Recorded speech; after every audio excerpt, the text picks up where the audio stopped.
नमस्कार बच्चों, आपका ईमानदार और डेडिकेटेड टीचर सचिन भाटिया दिल से एसएचएम। ये नाम याद रखना, सचिन हमारा मास्टर एसएचएम। याद रखोगे तरक्की करोगे। अब देखो, आज का जो 12th का टॉपिक है इलेक्ट्रिक डायपोल।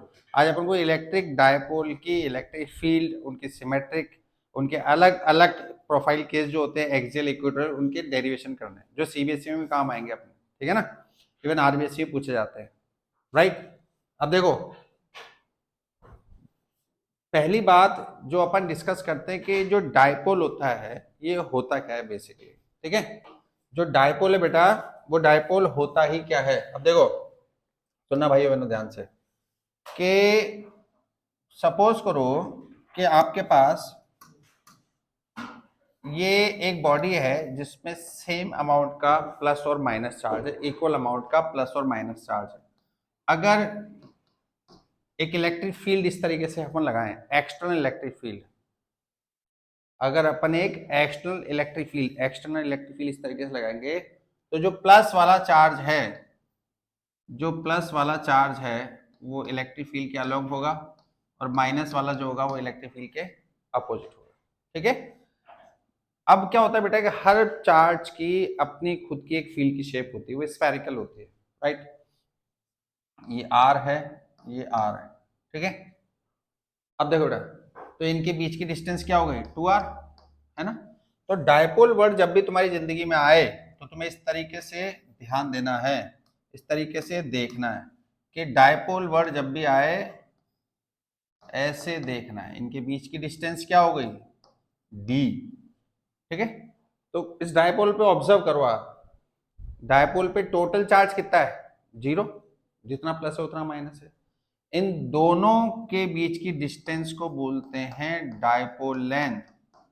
इन दोनों के बीच की डिस्टेंस को बोलते हैं dipole length, LNGTH, dipole length. ठीक है, ये जो प्लस और माइनस क्यू के बीच की डिस्टेंस है बेटा। ठीक है, अब देखो, तो इसमें आपको कहा कि जो डायपोल का जो फील्ड होता है वो बेसिकली होता क्या है कि दोनों चार्ज की वजह से जो फील्ड बनता है डायपोल का, उसको बोलते हैं इलेक्ट्रिक डायपोल का फील्ड। ठीक है, अब देख, variation on the dipole field with the distance.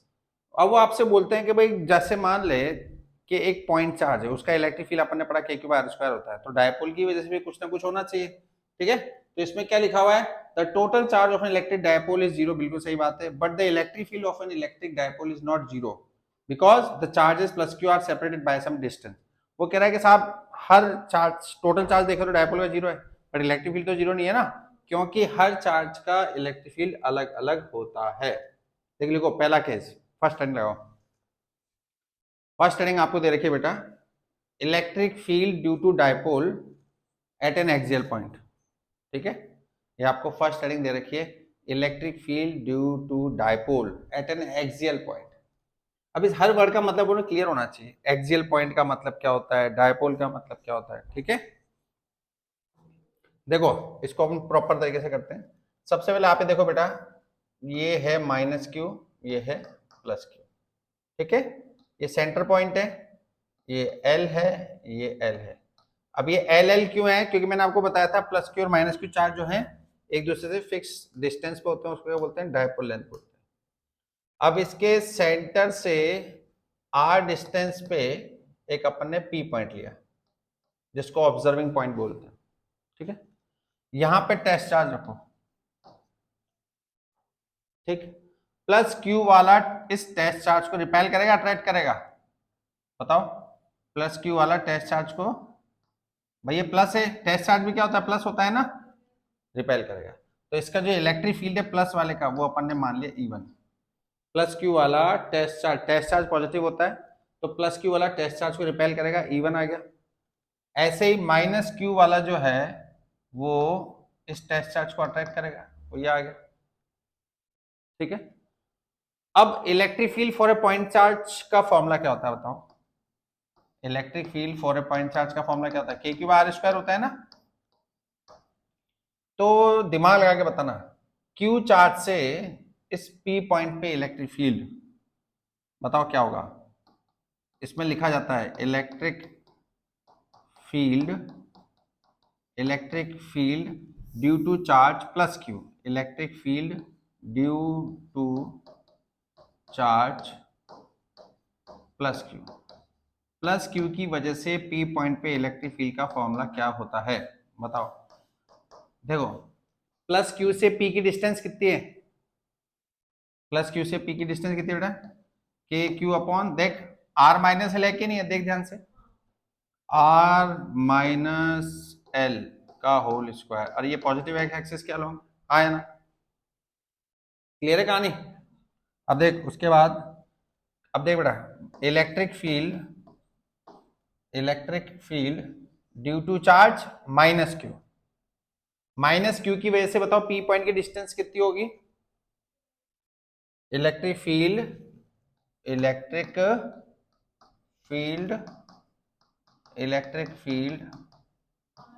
Due to charge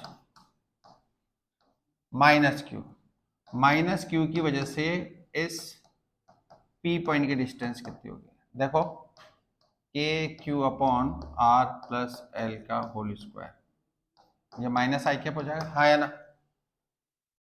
है ना। अब जो नेट इलेक्ट्रिक फील्ड है वो कितना हो जाएगा, E1 vector plus E2 vector, जो नेट इलेक्ट्रिक फील्ड है वो हो जाएगा E1 vector plus E2 vector. अब इसकी वैल्यूज को रखो जो आपने निकाली ना, E1 कितना निकाला आपने, हाँ E1 वेक्टर जो निकाला है बेटा, के Q upon R minus L square I cap, E2 क्या निकाला आपने, K Q upon R plus L का whole square minus I cap, ठीक है, यहां तक क्लियर है। अब उसके बाद क्या करो आप, जो आई कैप है बाहर ले लीजिए और एलसीएम लीजिए, देखो क्या आएगा, जो ई वेक्टर है के और क्यू भी कॉमन है बेचारा, 1/r माइनस एल का होल स्क्वायर, फिर 1/r प्लस एल का होल स्क्वायर आई कैप, ठीक है, फिर एलसीएम लीजिए, क्या आएगा, r प्लस एल का whole square, r minus L का होल स्क्वायर, अब देखो a प्लस बी और a माइनस बी, तो A square minus B square का होल स्क्वायर,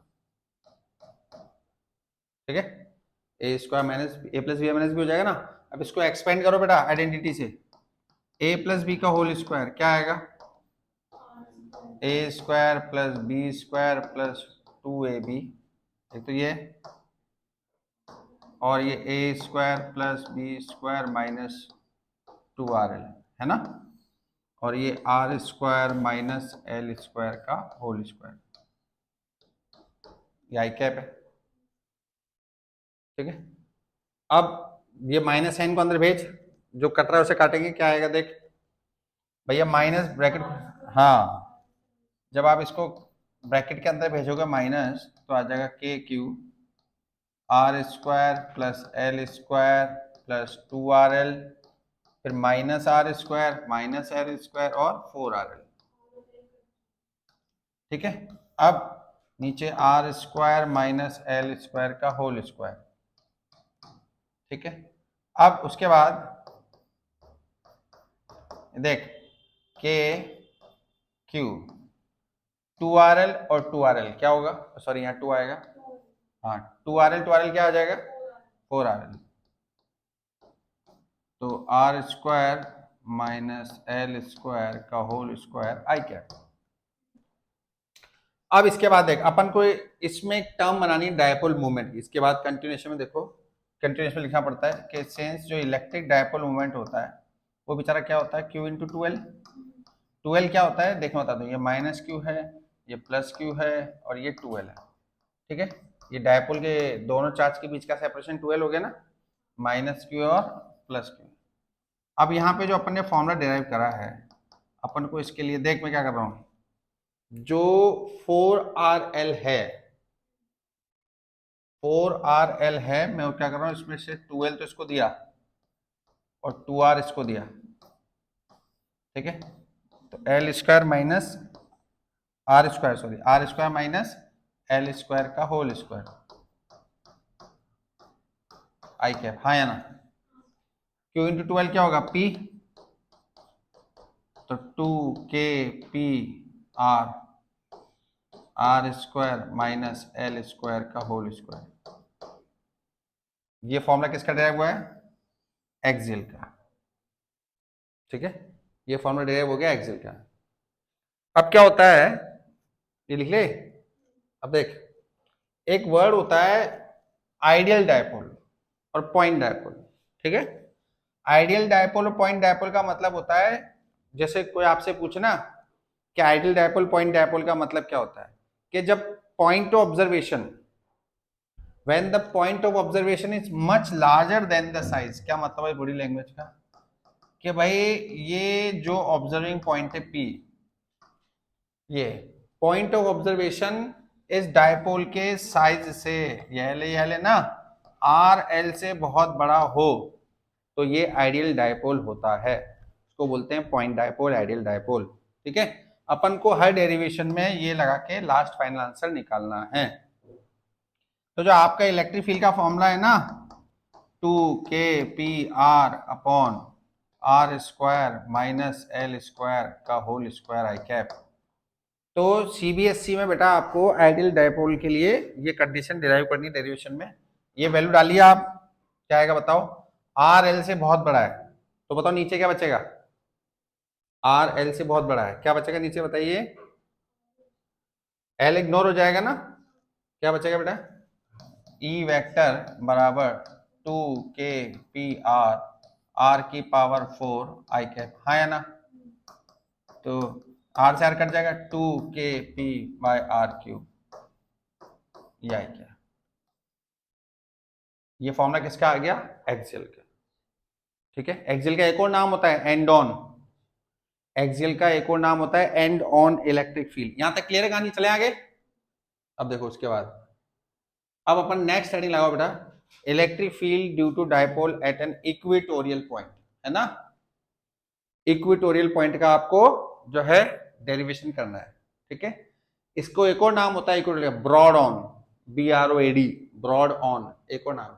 एक्सियल का नाम होता है एंड ऑन, इक्वेटोरियल का नाम होता है ब्रॉड ऑन, ध्यान रखना भाई। ठीक है, जो इक्वेटोरियल है ना उसका नाम होता है ब्रॉड ऑन। ठीक है, एक और नाम होता है इसका ब्रॉड ऑन, इस नाम से भी आता है। ठीक है, करें इसका डेरिवेशन। अब देखो, सुनना ध्यान से, इस पे अपन काम करना स्टार्ट करते हैं। देख बेटा, ये आपने बनाया एक डायपोल, ये सेंटर पॉइंट है, ये L, ये L, ये R डिस्टेंस। ठीक है, P पॉइंट, ये जो आप जो देख रहे हो ना, ये OP वाली लाइन, OP वाली लाइन इस डायपोल को मिलाने वाली जो लाइन है उस पर परपेंडिकुलर है। ठीक है, इस परपेंडिकुलर लाइन को बोलते हैं इक्वेटोरियल लाइन। ठीक है, आराम सुनना एक बात को। और इस P को बोलते हैं इक्वेटोरियल पॉइंट, इस लाइन को बोलते हैं इक्वेटोरियल लाइन, क्योंकि ये दोनों चार्ज को मिलाने वाली लाइन के परपेंडिकुलर है।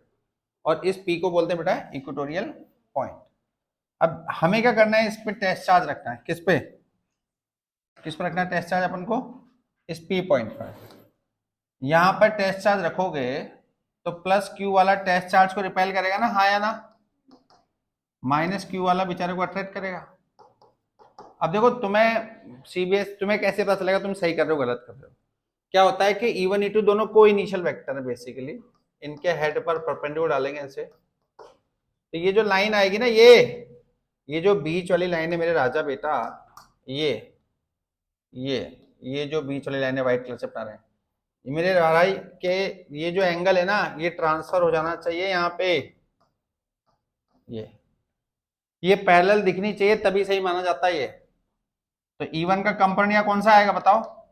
कॉस, यहाँ पे भी कॉस आएगा E2 का, और ये बेचारा साइन, E1 साइन थीटा, और ये भी E2 साइन थीटा। ठीक है, और ये देखो क्या हो जाएगा, root of R square plus L square, हाँ या ना? ठीक है, root of R square plus L square. कौन से कंपोनेंट ऐड होंगे, कौन से कंपोनेंट सब्ट्रैक्ट होंगे? जो 180 वाले हैं वो सब्ट्रैक्ट हो जाएंगे, है ना? 180 वाला जो है, ये दोनों 180 पे है ना, तो ये तो खत्म, राइट। तो इसमें लिखो बेटा vertical component of electric field, ऐसे लिखना पड़ता है,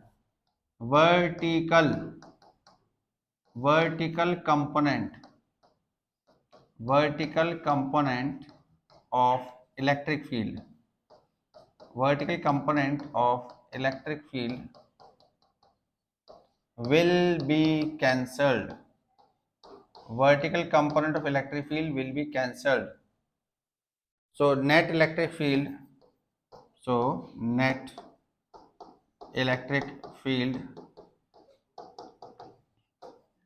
due to horizontal component, net electric field will be due to horizontal component,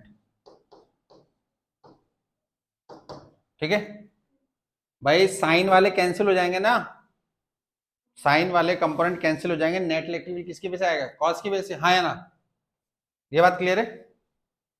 तो देख बेटा आप कैसे करेंगे इसको, E बराबर E1 cos theta plus E2, अब मुझे E1 चाहिए और E2 चाहिए, दिमाग लगा के बता सकते हो कि E1 E2 क्या आएगा। देख इलेक्ट्रिक फील्ड का फॉर्मूला होता है KQ/R², तो प्लस Q चार्ज की वजह से, R मतलब ये डिस्टेंस है ना बेचारी भाई, KQ/R² होता है, तो पॉइंट ऑफ ऑब्जर्वेशन से इस पॉइंट चार्ज की डिस्टेंस है ना, तो अब देख KQ/√R² प्लस L² का होल स्क्वायर, इस तरीके से। तो क्या आ जाएगा बेटा, KQ/√R, रूट हट जाएगा ना जिंदगी में, हाँ या ना। कॉस थीटा क्या है बता, बेस अपॉन हाइपोटेनस, हाँ या ना। कॉस थीटा जो है वो होता है बेस अपॉन हाइपोटेनस, क्लियर है क्या। बस को वैल्यू डाल दे यहाँ पे, क्या बचेगा बता, KQ/R² plus L² into √R² plus L² plus KQ/R² plus L²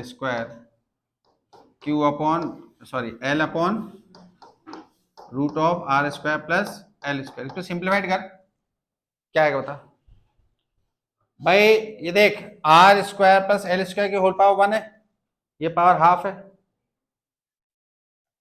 तो देख समझ रहे क्या, हाँ है ना, बता। ये जो पावर 1 है और ये हाफ है, जुड़ के क्या हो जाएगा 2KQL अपॉन ये 3/2, हाँ या ना, यहां तक क्लियर है। Q इंटू 12 क्या होगा बता, Q इंटू 12 क्या होता है, डायपोल मूवमेंट, डायपोल मूवमेंट जो होता है वो क्या होता है, Q इंटू 12 है ना, चार्ज इंटू डायपोल लेंथ, हाँ या ना भाई। डायपोल मूवमेंट आपको पता होना चाहिए, डायपोल मूवमेंट जो होता है ना वो क्या होता है, इलेक्ट्रिक डायपोल मूवमेंट होता है Q इंटू 12, ठीक है। इलेक्ट्रिक डायपोल मूवमेंट होता है Q इंटू 12, क्लियर है कहानी। इलेक्ट्रिक डायपोल मूवमेंट बेसिकली एक टर्मिनोलॉजी है बेटा, it is defined as the product of magnitude of either charge and separation between them. Electric dipole movement एक वेक्टर क्वांटिटी होती है जो चार्ज और इनके बीच के सेपरेशन के प्रोडक्ट के बराबर होती है, तो अपन को इसको यूज करना है, अपना जो ये ना 2KQL इसमें डालना है, तो E बराबर KQ इंटू 12 ऐसे क्या आ जाएगा, R² प्लस L² की होल पावर 3/2, तो ये P आ जाएगा ना बेचारा, हाँ ठीक है। अब RL से बहुत बड़ा है तो क्या आ जाएगा KP/R³, क्लियर है कहानी। ये देख एक्सियल और इक्वेटोरियल में 2 का डिफरेंस है ना, इस तरीके से ये कहानी क्लियर है ना। अब इसमें नोट क्या लिखेंगे अपन बता, नोट कि E एक्सियल जो होता है वो क्या होता है, ट्वाइस ऑफ E इक्वेटोरियल, हाँ या ना। कैसे